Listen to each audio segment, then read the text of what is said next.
Hi friends, now look at this chest x-ray. If you look at the left paracardiac area carefully, you will be able to see that it is this left heart margin which is obscured, which is lost. Why? Because there is an obvious opacity, there is an area of haziness in the left paracardiac area. So what is this abnormality that involves the left paracardiac area? Yes, this is consolidation involving what? Yes, so this is consolidation involving the lingula. So this is lingular consolidation. So this question is basically being asked on the application of Sillhoutte sign. Sillhoutte sign is an extremely favorite topic of your examiner. So this was the pattern question which was asked in NEET 2023 pattern, right? So if we quickly revise what is Sillhoutte sign, it is based on differential radiographic density theory. Very simple. It tells us that on any radiograph of any part of the body, there are only 5 tissue densities that can be seen separately from one another. That is air density, what you see here on this radiograph in the region of the lungs. So this is air density. Next is fat density. Fat density might be a little bit difficult to see, but if you see here, this is the subcutaneous fat here. So this is the fat density. Next is the largest category, which is water density. All the soft tissues in the body other than fat is water density. So diaphragm, heart is water density, the muscles of the chest wall, right, muscles around the humerus, scapulae, these are all water density. The next is what we can obviously see, we can see the ribs, clavicles. So next is the bone density. So you can all see the ribs, scapulae, clavicles. So these are all bone density, and there you can see in the right clavicle, you can see that there is a metal plate there which was put in to fix a clavicular fracture. So that is the last and most dense component which can be seen separately, which is metal density. So what does differential radiographic density theory or Sillhoutte sign tell us? It tells us that whenever there are two tissue densities which are different, that lie exactly adjacent to each other, in between these two tissues of different density, we will be able to see a sharp margin. So why do we see a sharp margin of the mediastinum or the heart? Is because the heart is what density? Water density. What lies immediately adjacent to the heart is air density within the lungs. So that is the reason why we see a sharp right heart border. Why do we see a sharp dome of diaphragm? Is because diaphragm is water density. What lies immediately above it is air density within the lungs.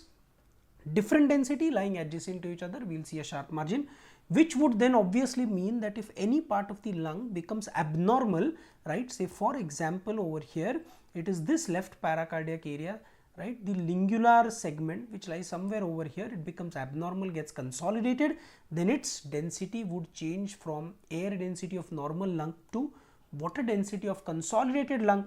Then what do you see along the left heart margin? We see the heart, which is also water density.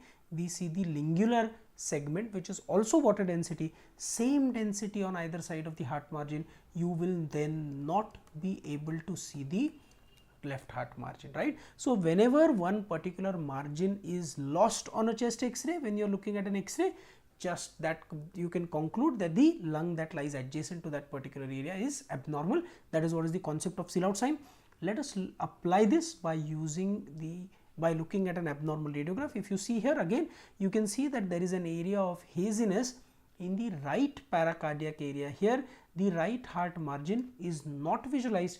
The right heart margin is not visualized, which means that the lung which lies immediately adjacent to the right heart border in the right paracardiac area here is abnormal.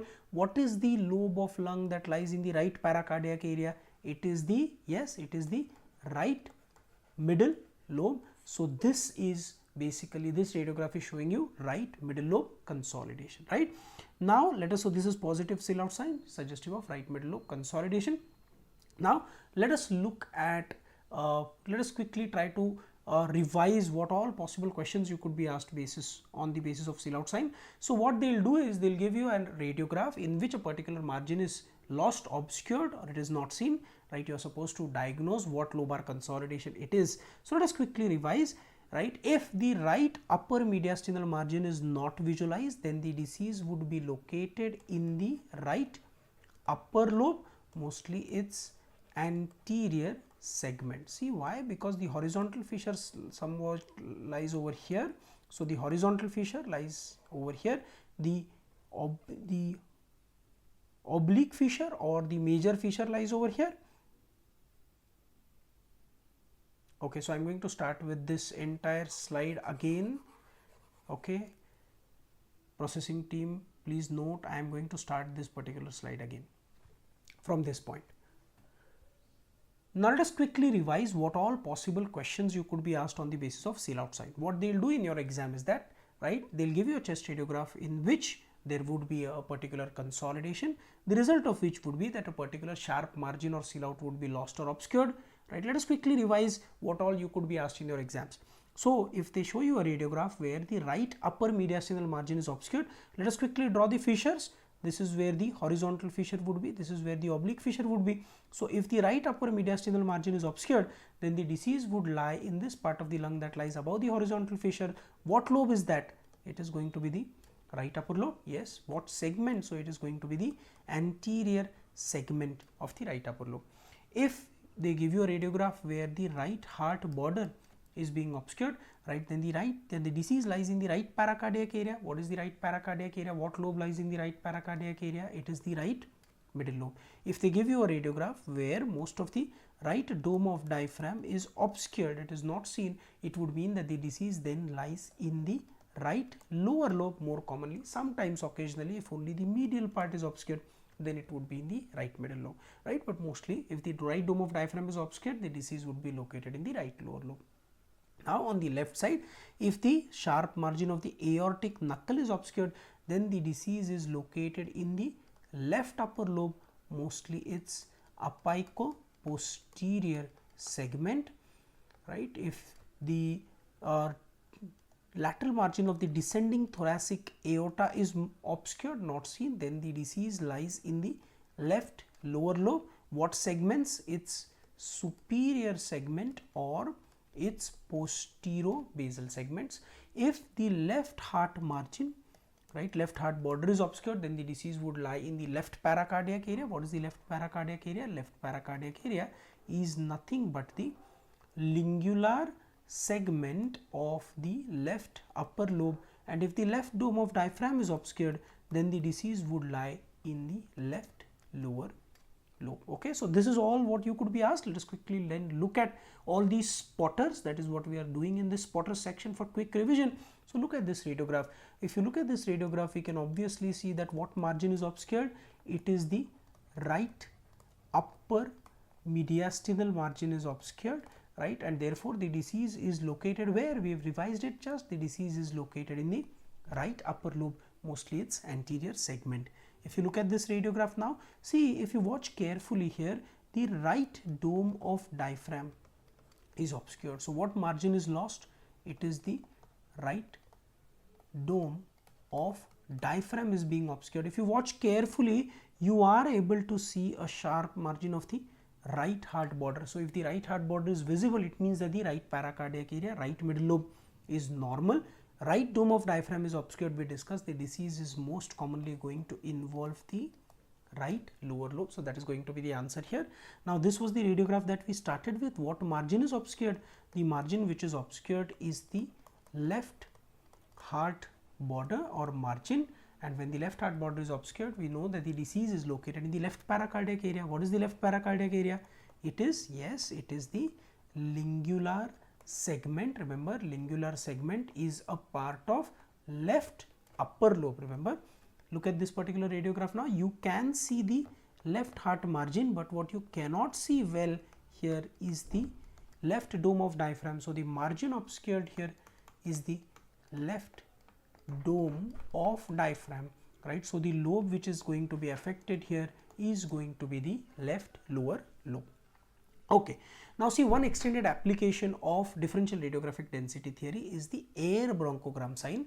The most common condition in which you will see the air bronchogram sign is infective consolidation. Can you see, these are all areas of consolidation within the lungs, and inside the consolidated area you can see these black branching lines. So these black branching lines that you see within an area of infective consolidation is called air bronchogram. See here again in the CT scan, this is the opaque lung, this is the consolidated lung.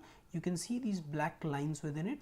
This is air bronchogram sign. That is because the background is formed by water density of the consolidated lung. On the background of water density, the air within the bronchioles is standing out, differential radiographic density theory, and that is why you are able to see these black branching lines or lucencies. Although we discussed that air bronchogram sign is most commonly seen in infective consolidation, is it specific for infective consolidation? The answer is no. So the examiner in your exam may likely ask you, air bronchogram sign is seen in which of the following? You should know the list of causes. Let us quickly revise them. Infective consolidation, most common cause we have discussed. Other causes would include pulmonary edema, interstitial lung disease, bronchoalveolar carcinoma, low grade lung carcinoma, pulmonary lymphomas, pulmonary infarcts, and pulmonary hemorrhage. So this is the list of differentials in which air bronchogram signs can be seen. Remember, a lot of questions are asked on this Sillhoutte sign and its application, so therefore we have quickly revised this in this SPOTTERZ section. Remember friends, it doesn't matter what others are doing. What matters really is what you are doing. And in this countdown to your exam, we are going to together revise all these high yield topics. Let us hope and pray that maximum questions you get in your exam from these high yield, short, crisp discussions that we are going to have here, so that you can do really well in your exams and rock your exams. All the very best.